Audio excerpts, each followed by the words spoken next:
അന്തേവാസികൾക്ക് ലഭിക്കുന്ന സഹായം വർദ്ധിപ്പിക്കുന്നതിന് നടപടിയെടുത്തു. നമ്മുടെ കേരളത്തില് മുതിർന്ന പൗരന്മാരുടെ എണ്ണം കൂടുതലാണ്. ആയുർദൈർഘ്യം നമ്മുടെ സംസ്ഥാനത്ത് കൂടുതലാണ്.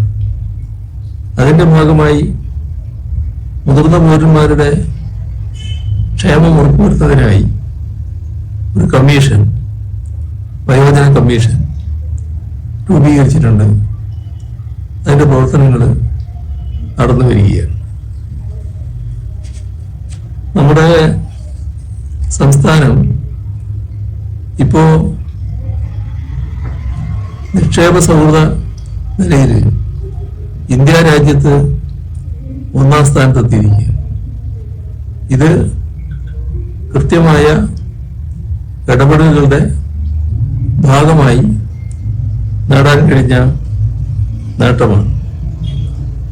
ഇതിന്റെ ഭാഗമായി വലിയ തോതിലുള്ള വ്യവസായ വികസന സാധ്യതയാണ് നമ്മുടെ നാട്ടിൽ ഉയർന്നിട്ടുള്ളത്. ഇതിനോടൊപ്പം തന്നെ ഏറ്റവും പ്രധാനപ്പെട്ട ഒരു കാര്യമാണ് ഭരണത്തിന്റെ ശരിയായ സ്വാദ് ജനങ്ങൾക്ക് അനുഭവിക്കാൻ കഴിയുക എന്നത്.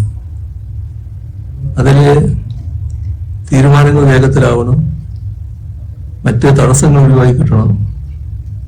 അതൊക്കെ ജനങ്ങൾ നല്ലതുപോലെ ആഗ്രഹിക്കുന്ന കാര്യമാണ്.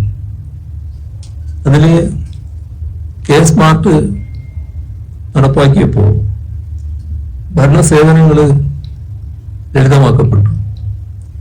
അതിലൂടെ 82 ലക്ഷം അപേക്ഷകൾ അതിവേഗതയിൽ തീർപ്പാക്കാനും കഴിയും.